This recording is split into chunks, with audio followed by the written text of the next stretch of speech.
welcome back to my channel. Today, I'm going to introduce a very interesting character. Although a couple of his poems survived until today, which I would translate later, he was not known for his poetic talent. Instead, he was known as the person who brought down the great Tang Dynasty. His name is Huang Chao.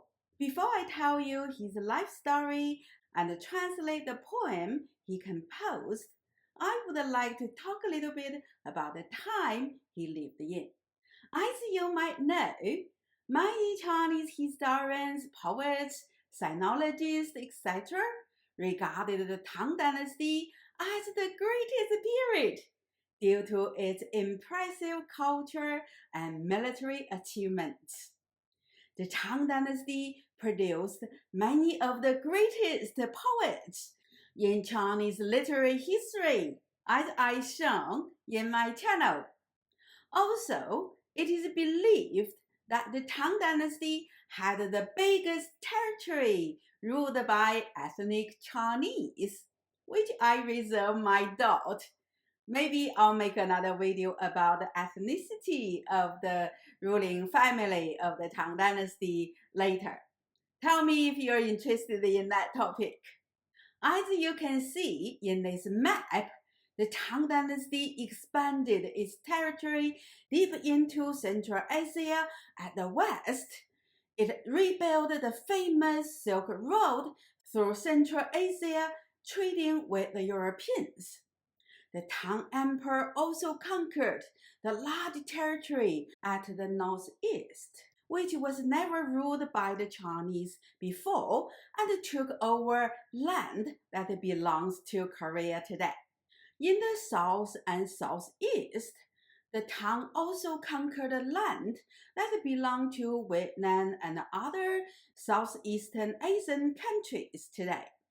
As shown in this map, the dark brown area was directly under the Tang's rule, while the light brown area was under the Tang Empire's influence, one way or another. The Tang Empire was the superpower not just in Asia, but also in the whole world from the 7th to the 10th century. However, how did such a great superpower toppled by one man? Well, it is not as simple as that. As always, history makes heroes as much as heroes make history. Huang Chao was chosen by history to change history, if that makes sense to you. I'll tell you how history tells Huang Chao and the story of Huang Chao by translating two of his surviving poems after my brief infomercial. I'm Dr. Gao, a philosopher obsessed with poetry. I make videos about the classical Chinese poetry, philosophy, and traditional Chinese medicine. Please click the like button and subscribe my channel. Your support is very important to me. I also offer one-to-one online lessons on these subjects. So, if you would like to read Chinese poetry or any other original Chinese text with me, please contact me. Here's my email address. Now, back to Huang Chao. Huang Chao was born in 835 CE. By this time, the Great Tang Empire was on its last legs. It was in this year the infamous Sweet Deal incident exploded into the political scene of the Tang court. The Tang court had been pretty much under the control of the eunuchs for quite some time. About 10 years earlier, the 14th Tang Emperor, Li Zan, was murdered by a group of eunuchs led by the chief eunuch Liu Keming. Another group of eunuchs led by Wang Xiaocheng supported Li Zan's younger brother Li Ang and made him the next emperor and executed Liu Keming and his followers among the eunuchs. As time went by, Wang Xiaocheng became very powerful at the court, Emperor Liang promoted another eunuch, Qiu Siliang, to reduce Wang's power and eventually managed to order Wang Shoucheng to kill himself by drinking poisonous wine. Then Qiu Siliang became too powerful, so Emperor Liang plotted with his premier Li Xun to take out all the powerful eunuchs. This is known as the sweet dew incident. Before I dive into the story of the sweet dew incident, I need to explain how the royal palace was guarded during the Tang Dynasty. Officially, the royal security force was Jin Wu Wei, or the Golden Royal Guard, who was responsible for the security of the royal palace as well as that of the capital. Its members were often from military families, especially the families who held the key positions in the military. However, during the later years of the Tang Dynasty, the emperors also set up a force that directly report to the emperor himself, called the Shen Ce Jun, or the Divine Strategy Force. This military force was initially led by the great Tang general Ge Shuhan, but the later emperors often put the eunuchs in charge of this force so that they can do their dirty works as well as guarding the royal palace. Now, back to the sweet dew incident. On the 21st of November, 835 CE, Emperor Liang planned to act by first luring the eunuchs to a courtyard near the headquarters of Jin Wu Wei, or the Golden Royal Guard. The chief general of the royal guard, Han Yue, reported to the emperor that sweet dew descended on the pomegranate tree during the morning session at the court. The emperor pretended to be very happy and ordered Qiu Siliang and other eunuchs to go and check it out before he performed the ritual of receiving the heavenly blessing. However, as the eunuchs were gathering at the courtyard, Qiu Siliang noticed that the chief general Han Yue was so nervous that he was sweating profusely. So he grew suspicious and then found out the royal guard ambushed behind the curtains inside the headquarters. He quickly ran back to the court and kidnapped the emperor and ordered the Shen Chejun to fight the royal guards, claiming they were going to murder the emperor. Once Qiu Siliang got the emperor securely locked in the inner quarter of the palace, he ordered to kill not just the royal guard, but also the officials who were still gathered at the court. Within a day, over 700 scholar officials and generals were murdered by the eunuchs and the Shen Chejun. Hundreds more officials and generals and their families were slaughtered and executed in the following 6 days until the court was completely controlled by the eunuchs. The sweet dew incident was not just politically significant because it almost wiped out the scholar official class at the capital, which meant the control from the central government on the regional government was severely weakened. It is also symbolically significant because it was the year when Huang Chao was born. Well, that was the story of the historical background. Now, back to Huang Chao. When I was attending high school in China, my high school textbook told me that the rebellion led by Huang Chao and others were peasant rebellions. That is still the official narrative in China, if you read Chinese. Well, when I was doing research for this video, I dug into the official histories and unofficial histories compiled during the Five Dynasty period or the Shang Dynasty. What I find out was no peasant rebellion. It was pretty much a civil war fought between warlords, and Huang Chao was just the most successful one who actually took over the capital. From 860s to the end of the Tang Dynasty in 907 CE, the Tang Empire was dying a slow death. Two of the last three emperors were completely under the thumbs of the eunuchs. When Emperor Li Chui was placed at the throne in 859 CE, people was hopeful. However, he turned out to be a losing bid. Li Chui, surrounded by eunuchs since he was very young, had no interest in politics, let alone to rule the whole empire. He spent all his time traveling to holiday resorts, leaving the state affair to the hands of trusted eunuchs. He was also very much into Buddhism and built many lavish Buddhist temples, further depleting the royal treasury. But the worst thing Emperor Li Chui did was to constantly change his premiers and other high-rank officials, further weakened the central government and its control over the regional government. The situation was worsened further by the constant natural disasters and unrest at the borders in the south and west. Several comets, two sun eclipses, and an earthquake were recorded during the 14 years of Li Chui's reign. These were all regarded as bad omens for the empire.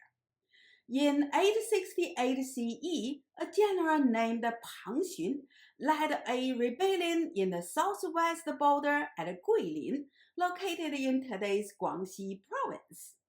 They were supposed to complete their 3-year mission and be replaced by other troops. However, due to the financial difficulties, the central government ordered them to extend their mission for another 3 years. By 868 CE, they had been guarding the border for over 6 years without any hope of releasing from the burden. Pang Xun and his followers was the first troop turned a mutiny into a large-scale civil war between warlords. Well, it's not the worst yet. Things can become worse than this. When Li Chui was succeeded by his 11-year-old son when he died in 873 CE, you could say shit hit the fans. The young Emperor Li Xuan had no idea about how to rule an empire. He was chosen by the chief eunuch exactly because he was the youngest among the 5 princes. And then the eunuchs murdered all the other princes. The young emperor spent all his time playing sports and hunting. His favorite sport was soccer. He loved soccer so much that he even hosted a soccer game in 885 CE, and the prize of winning the game was the position of the governor general of 3 key military towns at Sichuan. He had 4 of his generals playing soccer. Whoever scored first gets the position. And a general named Chen Jingxuan got the position. This kind of behavior certainly did not help him to rule the Tang Empire, which was quickly falling apart. During the 15 years of Li Xuan's reign, there were not only many recorded comets, sun eclipses, and earthquakes, there were also drought followed by famine that lasted 2 years at the capital region. Riots and rebellions broke out everywhere around the empire. The biggest one was led by a salt smuggler named Wang Xianzhi in 875 CE, who was soon joined by our hero Huang Chao. Huang Chao was also from a salt smuggling family. Salt had been monopolized by the state since the early Han Dynasty in the 2nd century BCE. And this practice continued until the fall of the last dynasty around 1900. So, buying and selling salt were illegal during Imperial China, hence was very profitable. So we can imagine that Huang Chao grew up in an affluent family. The official history, such as 旧唐书, or the old version of the Tang history, and the 新唐书, or the new version of the Tang history, recorded very little of his early life, but a lot more details about the 10 years when he was leading the civil wars against the Tang royal army.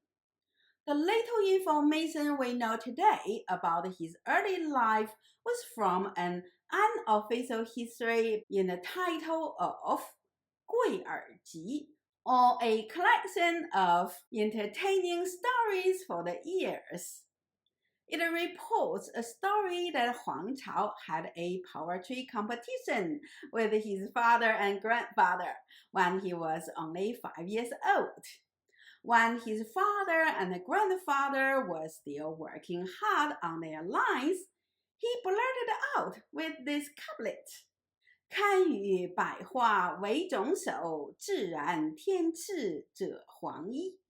The chrysanthemum is good enough to be the head of all flowers, with their bright yellow clothes endorsed by the heaven. His father got upset and was about to beat him. His grandfather intervened, saying, well, he is certainly talented in poetry, but he hasn't learned modesty yet. Let him compose another poem. So Huang Chao did. 飒飒西风满院在，蕊寒香冷点难来。他年我若为青帝，暴雨桃花一处开. The title of the poem is quite simple. 题菊花. It simply means to write about the chrysanthemum flowers. Culturally, chrysanthemum is a symbol of hermit who retreated from public service. The best-known cultural icon of hermits is the Tang Dynasty poet/scholar official Tao Yuanming, who resigned from his office as a county magistrate to preserve his moral integrity during the chaotic time. He composed many poems about the chrysanthemum.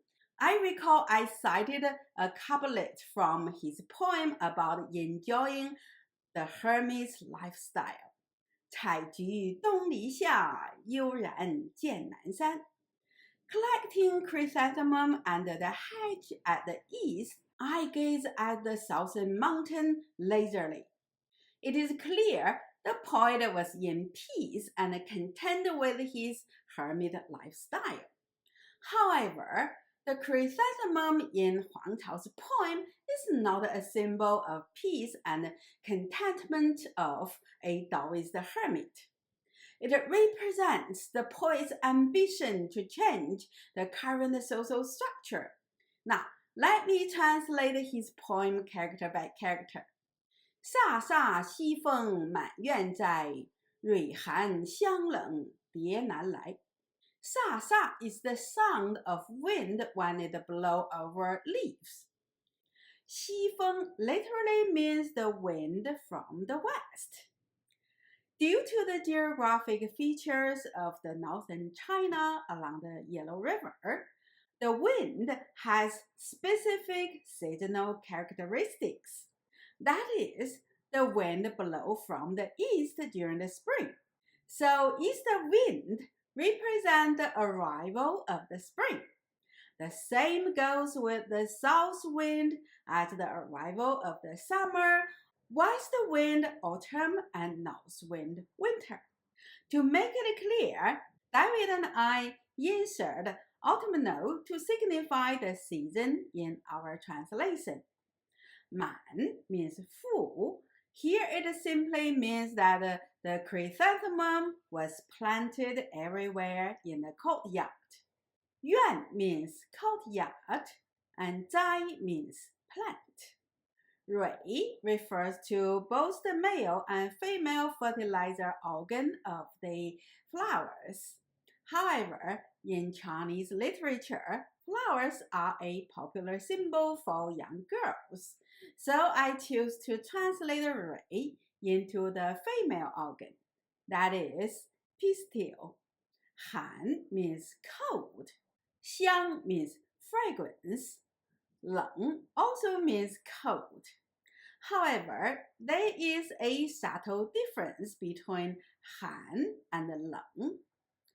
Han often describe cold in an objective manner, such as 寒夜, a cold night, while Leng describe how one feels about the cold, like 我好冷, I feel very cold. So David and I translate Han as cold and Leng as chill, hoping to avoid the repetition. Let me know how you feel about the translations in the comment section. 蝶 means butterfly, Nan means hot, Lai means come over. So the two lines can be translated as the autumnal wind rustles through the chrysanthemum in my courtyard.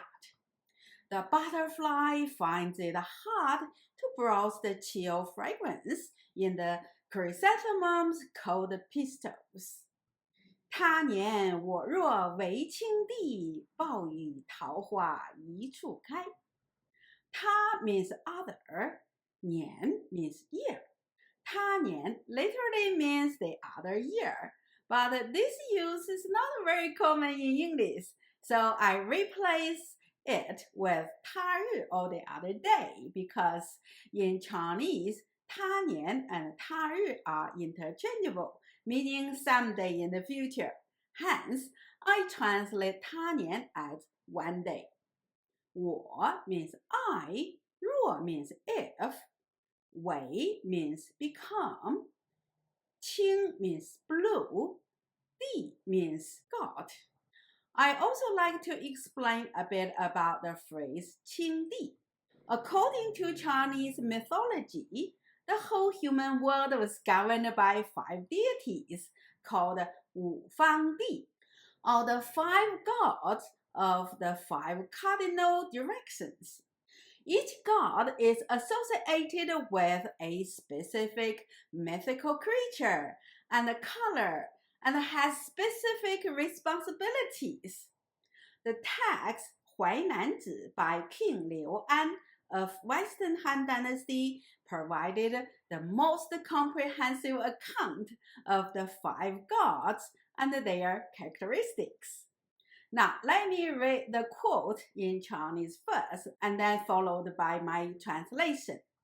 刘安淮南子天文训，东方木也，其地太昊，其左勾芒，子归而至春，其寿昌隆。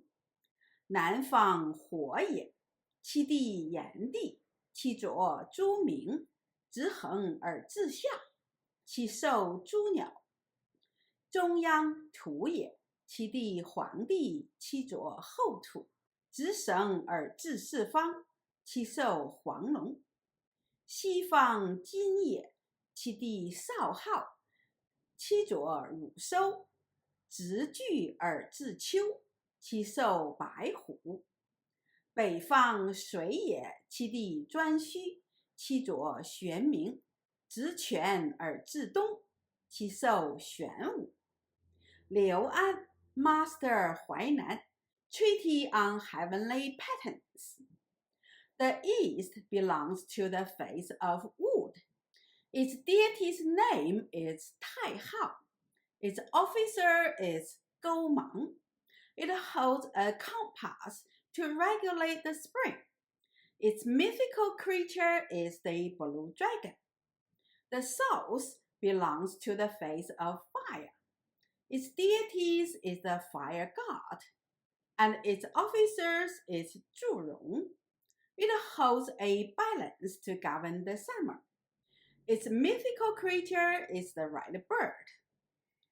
The center belongs to the face of Earth. Its deity is the Yellow Emperor. Its officer is the goddess of Earth. She holds a rope to govern all four directions. Its mythical creature is the yellow dragon. The west belongs to the face of metal. Its deity's name is Shao Hao. Its officers is Ru Shou, and it holds a square to govern the autumn. Its mythical creature is the white tiger. The nose belongs to the face of water. Its deity is Zhuanxu. Its officer is the dark abyss. It holds the standard weight to govern the winter. Its mythical creature is the turtle snake. Here are some pictures of the 5 deities I got from the internet. Here is the picture of the Tai Hao I could find on the internet. And here is the spring god riding on 2 dragons. And this one is the god who governs the souls. And his name is the god of fire called Yan Di. And he's also regarded as the divine husband. And this picture shows that he was also riding on 2 dragons. These pictures are all from a print copy of the Shanhai Jing, or the classic of mountain and seas. It seems that all the divine creatures of all 4 directions were dragons. But anyway, this is the source. In the center, it was governed by the Yellow Emperor. And these are the pictures I got about the Yellow Emperor. I think the yellow dragon is very common. You can just find it yourself on the internet. The picture on the left is the god Shao Hao, who governs the west. The picture on the right is Shao Hao riding on a dragon. So I think that the white tiger wasn't associated with the west until the early Han Dynasty. The nose is a little bit hard because I couldn't find a picture of god of Zhuanxu. This one is actually from a Han Dynasty tombstone. So it was a carving from there. The picture here is also from a Han Dynasty tomb with the turtle and snake in it. I think in this poem it's quite clear that Qing Di refers to the deity of the east, and who governs all the land in the east as well as all things related to spring. Since the mythical creature of the east is the blue dragon, so Darwin and I decided to translate Qing Di as the blue dragon god to include the mythical creature here. Here, Huang Chao clearly expressed his ambition by stating that he would order the chrysanthemum, an autumn flower, to bloom in the spring once he became the blue dragon god. The Song historian recorded this poem also made the comment that although he was only 5 years old, his poem already shows that he's very ambitious. No wonder that he grew up to be the biggest thief who stole the great Tang Empire. Bao in modern Chinese means to tell or to report, like a 报告, to report. But in classic Chinese, it actually means to judge or to sentence a criminal in classic Chinese. There is a Chinese saying called 一还一报, means that if you committed something bad, the karma is going to take a revenge on you. Like things goes around, comes around, something like that. 桃花 literally refers to the peach blossom. 一处 initially means to be at the same place, but the phrase also extended to mean at the same time. So it is clear that here it means to be at the same time. So it literally means that Huang Chao is going to order the chrysanthemum to bloom at the same time with the peach blossom, which means at the spring. Kai means to bloom. So the second couplet can be translated as, if one day I become the blue dragon god, I would order the chrysanthemum to bloom along with the peach blossom in the spring. The second poem I'm presenting today is actually recorded in an unofficial Tang Dynasty history, 七秀类稿, or a collection of stories in 7 categories compiled during the Ming Dynasty. The title of the poem is 不第后复局, or a song of Chrysanthemum after failing the civil service examination. Now, let me read the poem in Chinese first. 待到秋来9月8，我花开后百花杀。冲天香阵透长安，满城尽带黄金甲。Now, let's look at the first couplet. 待到秋来9月8，我花开后百花杀。待到 means wait until. 秋 means autumn. 来 means arrive. 9月 refers to September. 8 refers to the 8th day of the September. It is quite interesting that Huang Chao mentioned the 8th days of September rather than the 9th days of the September. During the Tang Dynasty, the official date of Autumn Festival is actually the 9th day of the 9th month. Number 9 is very important in Chinese culture because it is the biggest young number in the 10 digits. The 9th day of the 9th month, we call it the double 9th festival or the double young festival because the two number, they both the biggest young number. So that's why it is so important. During this double young festival, many rituals were performed to thank the heavenly god for a good harvest or commemorate the ancestor, etc. There are many interpretations about why the 8th day was mentioned in Huang Chao's poem rather than the 9th day. But I think it's probably because the 8 or 8 is a sound very easy to rhyme to. Because if you have 9, the 9 is not a very easy sound to rhyme to, and 8 is it's an open mouth sound like 8 is really powerful. And given the textual context of this poem, I think the 8 actually was more suitable for such a poem because you know what it follows. It was going to have a very powerful sound effect to convey the messages that he wants to express in this poem. Anyway, the next line is 我花开后百花杀. So 我 literally means I, 花 means flower. But I think here the poet was going to take a perspective of the chrysanthemum. So 我花 actually means I. And kai means bloom, and hou means after. Bai literally means hundreds, and hua means flower, and bai hua refers to all the other flowers. Sa here is actually used in a passive tone because it actually refers to that the autumn wind is going to kill all the other flowers. After the chrysanthemum bloomed, all the flowers are going to be killed, including the chrysanthemum. But the chrysanthemum is going to last a bit longer than all the other flowers. So it would be the last one to bloom, which means he would be the one laugh at the last, meaning the winner. The next couplet was the most powerful 2 lines I ever read. 冲天香阵透长安，满城尽带黄金甲。Chong is a very powerful character. It means to push, to run forward, and if you're in a battle, it means charge, like a charge forward.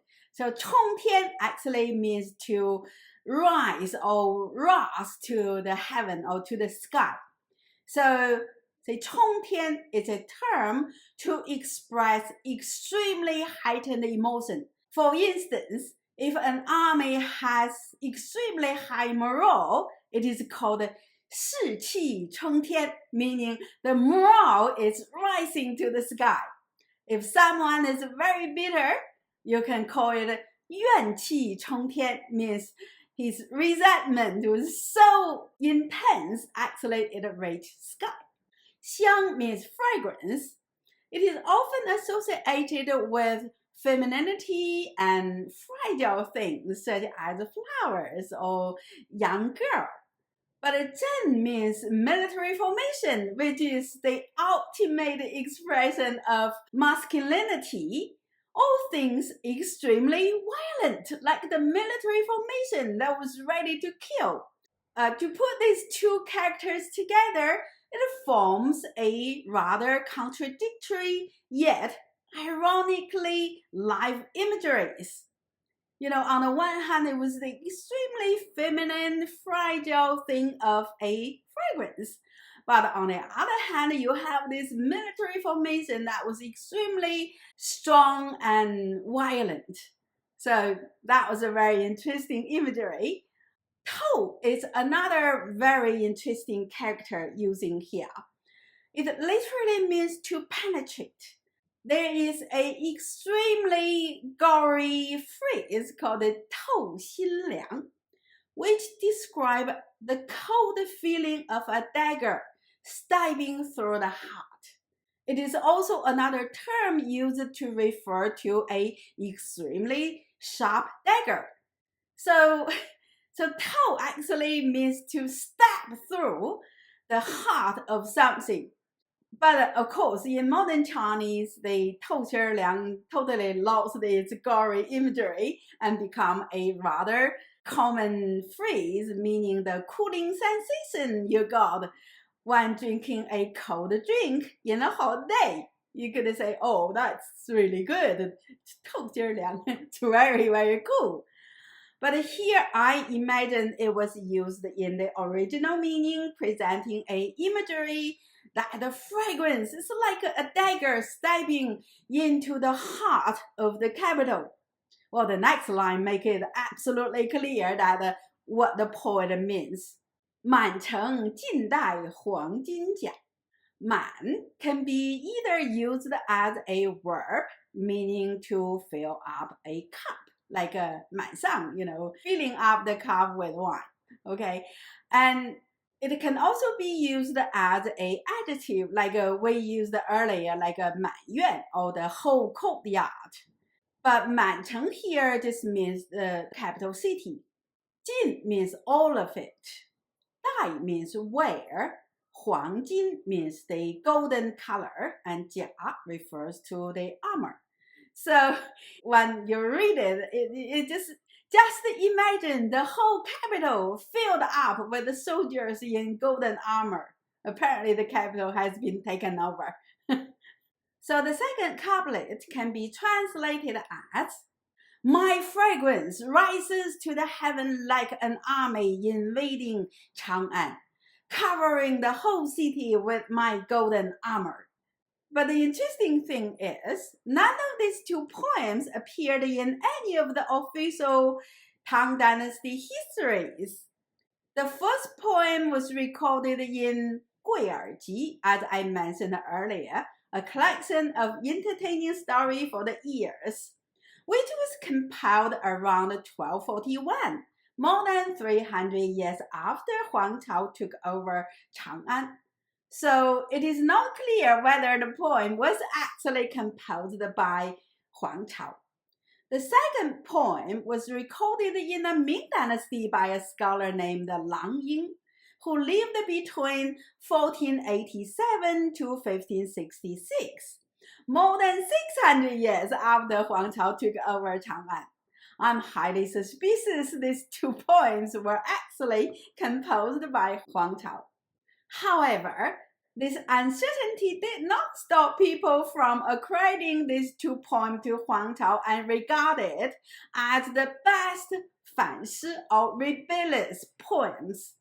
So these two poems present a fascinating example about how the Chinese imagine their heroes historically. He was often a frustrated low-rank scholar official living in a chaotic time, but was raised in an affluent family who could offer good education.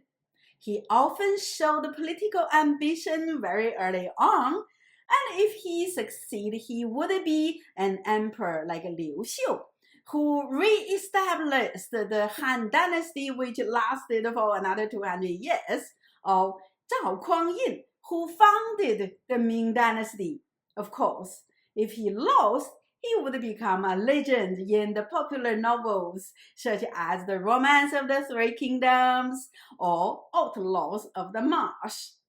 It was really interesting that in 2022, a well-known Chinese magazine, 读者, or the Chinese version of Reader's Digest, posted the second poem on WeChat just before Gaokao, the Chinese HSC examination or the university entry examination, to cheer up the students. I have my suspicion about what the motive of this post is. I'm Dr. Gao, a philosopher obsessed with poetry. I make videos about classical Chinese poetry, philosophies, and traditional Chinese medicine. Please click the like button and subscribe my channel. Your support is very, very important for me. I also offer one-to-one online lessons on these topics.